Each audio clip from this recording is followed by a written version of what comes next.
क्या कहना चाहेंगे? मैं चंद्रशेखर रावण की यहाँ पर बात करूँगा, जो नगीना से सांसद हैं। वह सा लगातार अपनी ताकत से सदन के अंदर अपनी आवाज़ को उठा रहे हैं, लेकिन लोग उनको समय नहीं देते हैं, सदन के लोग उनको समय नहीं दे रहे हैं। यानी कि 5-5, 10-10 मिनट का लोग वो तमाम लोगों को समय देते हैं, लेकिन जब चंद्रशेखर रावण ने स्टेटमेंट देते हैं, तो वो 2 मिनट का, 1.5 मिनट का इस तरीके से तीखी नोक-झोंक भी होती रहती है, दिखाया जाता है। लेकिन चंद्रशेखर रावण ने एक ट्वीट अपना करा और उसमें उन्होंने बताया, बहन जी के जैसा मजबूत नेता अभी भी भारतीय राजनीति में नहीं है। ये चंद्रशेखर रावण ने कहा है, जबकि होता क्या है कि कोई भी पार्टी का, जैसे चंद्रशेखर रावण अपनी खुद की अपनी पार्टी चलाते हैं, तो जो दूसरी पार्टियां होती हैं कभी अपोजिशन की तारीफ नहीं करते हैं। लेकिन चंद्रशेखर रावण के इस बयान को आप किस तरह से देखते हैं, वह हम आपसे जानेंगे। जी देखिए, ये चंद्रशेखर रावण की बिल्कुल हताशा और निराशा की वजह से ये सब चीजें हो रही हैं। वो अब निराश और हताश हो चुका है वो नौजवान। वहां पर गए बड़े उम्मीदों के साथ कि भाई पार्लियामेंट्री उस सिस्टम में जा करके एकदम से जब हम बोलेंगे तो एकदम से हमारी बात को सुन लिया जाएगा, वहां पर सम्मान लिया जाएगा। लेकिन ऐसा नहीं है। इस जो संसदीय जो डेमोक्रेसी है, इसमें आपको ताकत के साथ, मजबूती के साथ जाना होता है। इसी संसद के अंदर मान्यवर कांशीराम जी ने, जब उनको नहीं बोलने दिया गया था, तो उन्होंने कहा था कि अगर तुम मुझे यहाँ नहीं बोलने दोगे तो मैं बाहर बोलूंगा, चिल्ला चिल्ला के बोलूंगा। तुम यहाँ तो रोक लोगे, मुझे बाहर कैसे रोकोगे? इसी पार्लियामेंट में बाबा साहब डॉक्टर अंबेडकर को इन्होंने अपमानित करके, संविधान के रचयिता को अपमानित करके जो है उस कांग्रेस ने बाहर किया था। इसी संसद में बहन कुमारी मायावती ने अभी पिछली लोकसभा से उन्होंने अपना इस्तीफा देकर के गए थे, इसी वजह से कि तुम मुझे रोक रहे हो, मुझे बोलने नहीं दोगे, तो इस संसद में रहने का मेरा कोई मतलब नहीं है। उन्होंने तुरंत अपना इस्तीफा दे करके संसद से बाहर आ गई थी। लेकिन ये जो चंद्रशेखर का जो ये ट्वीट है, ये इस बात को बताता है कि चंद्रशेखर में वो शक्ति नहीं है, वो हिम्मत नहीं है इसमें जो बहन कुमारी मायावती में थी।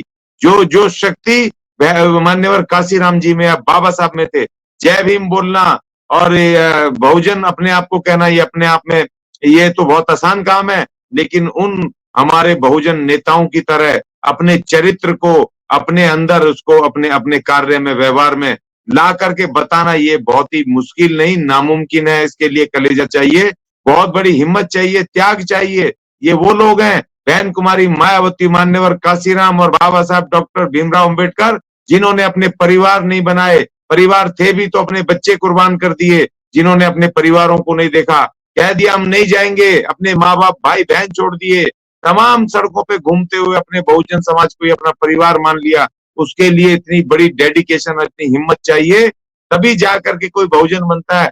आप वहां पहुंच करके, वहां वोट से जीत के तो पहुंच जाओगे, लेकिन वहां पर उन मनुवादियों को अकेले नहीं फेस किया जाएगा। अभी भी समय है चंद्रशेखर रावण, आ जाओ बहन कुमारी मायावती की छत्र छाया में, आ जाओ इस शेरनी की छत्र छाया में, और फिर देखो कि मिल करके वहां संघर्ष करो। भले ही बहुजन समाज पार्टी का वहां पर कोई नुमाइंदा ना हो संसद में, कोई बात नहीं, लेकिन बहुजन समाज पार्टी के पास करोड़ों करोड़ों वोट हैं, करोड़ों करोड़ कार्यकर्ता हैं, नेता हैं, जो अभी भी पूरे शिद्दत के साथ दिन रात लगे हुए हैं और मैदान में कूदे हुए हैं। तो सवाल इस बात का चंद्रशेखर रावण की हताशा, निराशा है कि उन्होंने सोचा कि मैं जाते ही कुछ मांगूंगा। विधेयक 3-3 पेश कर दिए बजट सत्र में, लेकिन वो विधेयकों का इनको पता होना चाहिए, गैर सरकारी विधेयक उनको कहते हैं, जो सरकार की अलावा जो जो सदस्य, उसको जो कैबिनेट मंत्री के अलावा जो पेश करते हैं सदस्य, वो गैर सरकारी विधेयक होते हैं। और संसद का इतिहास गवाह है, 1970 के बाद जितने भी विधेयक संसद में आए हैं, एक भी उस पे ना कानून बना है, ना उसके ऊपर कोई कोई तवज्जो दी गई है। तो इसीलिए यहाँ पर अब चंद्रशेखर रावण जी पूरी तरह निराश दिखाई दे रहे हैं। जिस तरीके की वहां पर निकल के उन्होंने पिछले उसमें 5-6 दिन पहले आकर के संसद के गेट पे खड़े होकर के उन्होंने निराशा दिखाई कि भाई हमारे लोगों के खिलाफ ये हो रहा, मुझे बोलने नहीं दिया जा रहा, ये तमाम चीजें हैं। तो भाई ये संसद है, यहाँ मनुवादियों का कब्जा है, और तुम मनुवादियों के उस कब्जे को मजबूत करते हो जब बहन जी के खिलाफ बोलते हो। जब तुम बोलते हो कि जब आपसे कोई पत्रकार पूछता है कि आप बहुजन समाज पार्टी के आप उसके विरोधी हो, तो कहते हैं विरोधी नहीं है, विकल्प हैं। तो तब तुम अपने आप को कमजोर करते हो जब बहुजन समाज पार्टी का विकल्प करने की बात करते हो। तो आज तुम्हें समझ आया संसद में जाकर के कि बहन कुमारी मायावती ने किस तरह से इन मनुवादियों से लोहा लिया है। और खास तौर पे माननीय काशीराम जी के जाने के बाद अकेली शेरनी वो डटी हुई है मैदान में पार्टी को राष्ट्रीय रुतबा बना करके, और तमाम राज्यों में किस तरह वो अकेली चला रही है, उसकी ताकत आपको बनना चाहिए। आज मेरे ख्याल से चंद्रशेखर रावण को समझ आ रहा है। तो इसीलिए देर है दुरुस्त है, अभी भी मौका है। सिर्फ एक सांसद बनने से कुछ नहीं होगा, एक बहुजन राजनीति की ताकत बननी होगी। पूरे देश में बहुजन समाज को एकत्र करके एक बहुजन राजनीति को ताकत दे करके बहुजन सत्ता कायम करनी पड़ेगी। जब तुम्हारी बात सुनी जाएगी या तुम्हारी बात जो तुम बोल रहे हो उस पर इम्प्लीमेंटेशन तब होगा कि जब हमारा अध्यक्ष होगा, जब हमारा प्रधानमंत्री होगा, जब हमारी कैबिनेट होगी, तब इस देश इस संसद पे जब हमारी सरकार होगी तब हमारी बात सुनी जाएगी। ये बात आज चंद्रशेखर रावण को समझ आ गई है कि जो आज मैं देखूं तो सही, मैं सोच रहा था इतना भारी परिवर्तन आया कैसे, एकदम से रातों रात कैसे परिवर्तन आया। जो आदमी बहन कुमारी मायावती को वो कहता था कि वे परिवारवाद की जननी है, जो अपने भतीजे को ले आई, अपने परिवारवाद को चला रही है, जो घर से नहीं निकलती है, जो महलों में रहती है, जो आदमी इस तरह से बोलते थे बहन जी को, आज सुर कैसे बदल गए कि कैसे कह दिया कि बहुत ताकतवर नेता है। आज भी उनके बराबर का ताकतवर नेता कोई नहीं है भारतीय राजनीति में। तो ये परिवर्तन आया कि उस संसद में जाके, क्योंकि उस संसद के पीछे वो जो आगे दीवार खड़ी है, अध्यक्ष के पीछे जो दीवार है उसके आगे जाने का कोई रास्ता नहीं है। अगर तुम्हारी बहुमत नहीं है, तुम्हारी शक्ति नहीं है, अगर तुम्हारे पास विपक्ष होने की भी शक्ति नहीं है, तो तुम कुछ नहीं कर सकते हो, तुम अकेले कुछ नहीं कर सकते हो। भारतीय लोकतंत्र में इसमें एक महाशक्ति चाहिए आपको, अपने अपने अपने वर्गों की ताकत चाहिए, अपने नेताओं की ताकत चाहिए। और जिन नेताओं को तुम पानी पी पी के कोसते थे, आज तुम्हें उनकी वैल्यू समझ आ रही है। तो देर आए दुरुस्त आए, अभी भी मौका है। पहुंच जाओ बहन कुमारी मायावती के पास, पकड़ लो पैर और कह दो बहन जी मैं आया हूं तुम्हारी छत्र छाया में, मैं आया हूं बहुजन राजनीति को ताकत देने, मैं आया हूं अपनी गलती स्वीकार करने, आओ तुम्हारा स्वागत है। और फिर देखो कि तुम्हारी आवाज कैसे नहीं सुनी जाती, फिर देखो कि ये अध्यक्ष कैसे तुम्हें बोलने नहीं देता वहां 10 मिनट 15 मिनट 20 मिनट, जितनी मर्जी देर बोलोगे, जब तुम्हें अगर रोक दे तो तब बताना।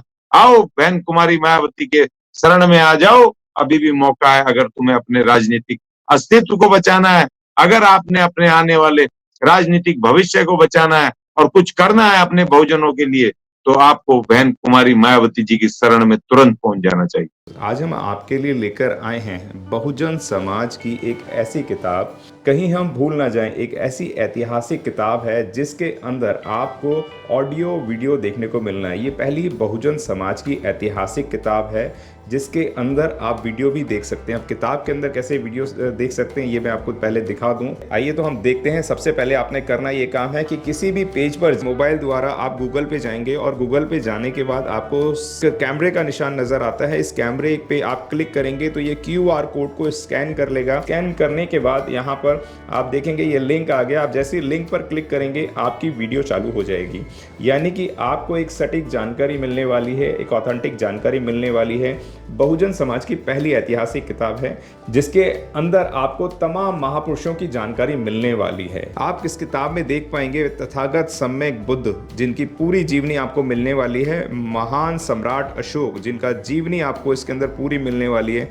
संत कबीर दास, संत शिरोमणि गुरु रविदास, सम्राट मीर भोज जिन्होंने इतिहास रचने का काम किया, गुरु घासीदास बाबा, वीरांगना झलकारी बाई, वीरांगना उदा देवी पासी, नागेली वीरांगना की कहानी, एकलव्य जिसका अंगूठा काट लिया था धोखे से, चोखा मेला हरिचंद ठाकुर, ज्ञानदीप छत्रपति शाहू जी महाराज, बिरसा मुंडा, ज्योतिबा फूले, माता सावित्रीबाई फूले, फातिमा शेख, EV रामास्वामी, स्वामी अच्युतानंद, बाबा साहब डॉक्टर BR अम्बेडकर जिनका मूल ग्रंथ आपको इसमें छोटी सी किताब में मिलने वाला है। आप ऑडियो भी देख सकते हैं, वीडियो भी देख सकते हैं। माता रमाबाई, मोतिया रावण कंगाली, सरदार उधम सिंह, ललई सिंह यादव, दशरथ मांझी, शिव दयाल सिंह चौरसिया, कपूरी ठाकुर, भवरी देवी, मान्यवर काशीराम साहब जिन्होंने इतिहास को दोबारा दोहराने का काम किया था, वीरांगना फूलन देवी, बहन कुमारी मायावती, संकल्प भूमि और पूना पैक्ट बहुजन समाज का एक मूल ग्रंथ यह आपके पास आ गया है और आप इसको बिल्कुल भी देरी ना करें। तो साथियों, अगर आप ये किताब मंगाना चाहते हैं तो डिस्क्रिप्शन बॉक्स में जो आप नंबर देख रहे हैं, इस नंबर पर आप हमें अपना ऑर्डर बुक करा सकते हैं। कितनी किताब आपको चाहिए? यदि आप चाहते हैं कि यह किताब पूरे भारतवर्ष में घर घर नजर आए तो आप इस वीडियो को ज़्यादा से ज़्यादा शेयर करें, लाइक करें, शेयर करें, अपने कमेंट हमारे सुझाव बॉक्स में ज़रूर दें और किताब को अपने घर पे मंगाना बिल्कुल भी ना भूलें। अगर आपने अभी तक हमारा चैनल सब्सक्राइब नहीं किया है तो सब्सक्राइब करें और घंटी का बटन बिल्कुल भी दबाना ना भूलें ताकि सभी लेटेस्ट खबरें पहुंच सकें आप पे सबसे पहले।